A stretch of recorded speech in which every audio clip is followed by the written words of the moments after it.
இனிய உறவுகள் அனைவருக்கும் இனிய காலை வணக்கம். இன்றைக்கி நம்ம பார்க்க போகிறது காலிஃப்ளவர் கிரேவி தாங்க பண்ணியிருக்கிறோம். வழக்கம் போல் செம்ம டேஸ்ட்டாக பண்ணி அசத்தியிருக்கேங்க. நீங்கள் ஒரு தடவை இதை ட்ரை பண்ணி பார்த்தீங்கன்னா திரும்ப வைப்பீங்க. அந்த அளவுக்கு டேஸ்ட்டு சூப்பராக இருக்குங்க. இன்றைக்கி பிறந்தநாள் மற்றும் திருமண நாள் கொண்டாடுற எல்லாருக்குமே என்னுடைய வாழ்த்துக்கள். இப்போ வாங்க நம்ம ரெசிபி எப்படி பண்ணலான்னு பார்த்துடலாம்.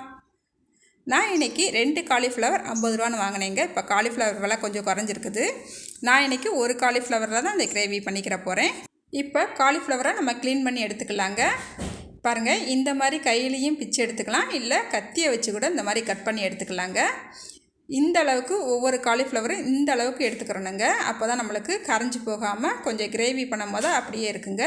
பாருங்கள், நான் எல்லாத்தையுமே கட் பண்ணி எடுத்துக்கிட்டேன்.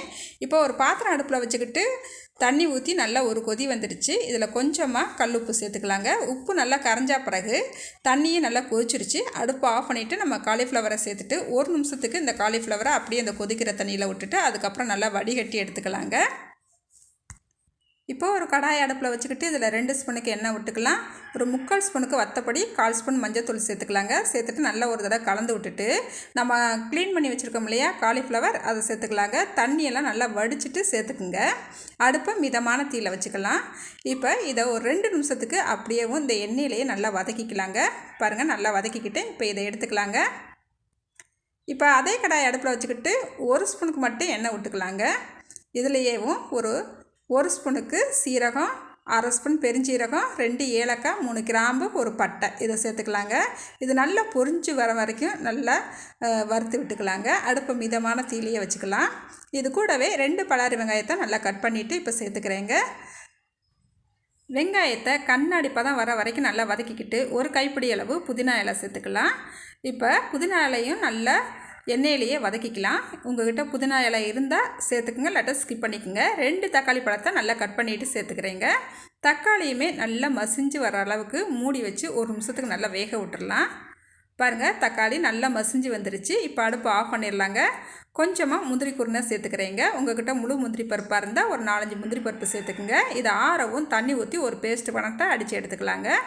இப்போ அதே கடாய் அடுப்பில் வச்சுக்கிட்டு 2 ஸ்பூனுக்கு எண்ணெய் விட்டுக்கலாங்க.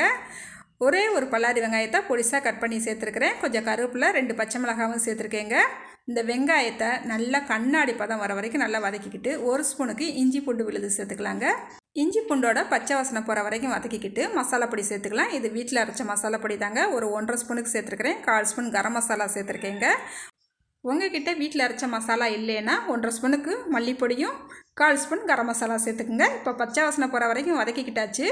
இந்த நேரத்தில் நம்ம ஏற்கனவே வதக்கி அரைச்சி வச்சுருக்கிற மசாலாவை சேர்த்துட்டு தண்ணி எதுவும் சேர்க்காமல் 1 செகண்டுக்கு மட்டும் நல்லா வதக்கிக்கிட்டு அதுக்கப்புறம் தண்ணி சேர்த்துக்கலாங்க. நான் இன்றைக்கி கிரேவி கணக்கில் தான் வைக்கிறேன், அதனால் கொஞ்சமாக தண்ணி சேர்த்துருக்கேங்க.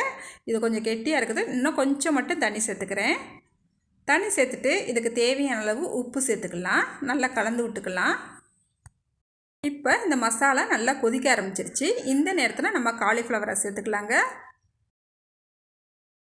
காலிஃப்ளவரையும் சேர்த்துட்டு நல்லா கலந்து விட்டுக்கலாம். இப்போ இன்னும் கொஞ்சம் கெட்டியாக இருக்குது, இன்னும் கொஞ்சமாக தண்ணி சேர்த்துக்கிறேங்க. இப்போ நம்மளுக்கு கொதிக்க ஆரம்பிச்சிருச்சுங்க. இப்போ இதை மூடி வச்சு ஒரு 4-5 நிமிஷத்துக்கு வேக விடலாங்க. பாருங்கள், நல்லா வெந்து எண்ணெய் பிரிஞ்சு வந்துருச்சு. இப்போ நம்மளுக்கு காலிஃப்ளவர் கிரேவி சூப்பராக ரெடி ஆயிடுச்சுங்க. இப்போ கொஞ்சமாக மல்லியெல்லாம் மேலே தூவி விட்டுக்கலாங்க. இப்போ நல்லா கலந்து விட்டுக்கலாம். இந்த காலிஃப்ளவர் கிரேவியை சாதத்துக்கு, சப்பாத்திக்கு, தோசைக்கு இதுக்கெல்லாம் வச்சு சாப்பிடும் போது அவ்வளோ சூப்பராக இருக்குங்க. ஒரு சிலர் காலிஃப்ளவரில் கிரேவி பண்ணால் சாப்பிட மாட்டாங்க. இந்த மாதிரி நீங்கள் செஞ்சு கொடுங்களேன், விரும்பி சாப்பிடுவாங்க.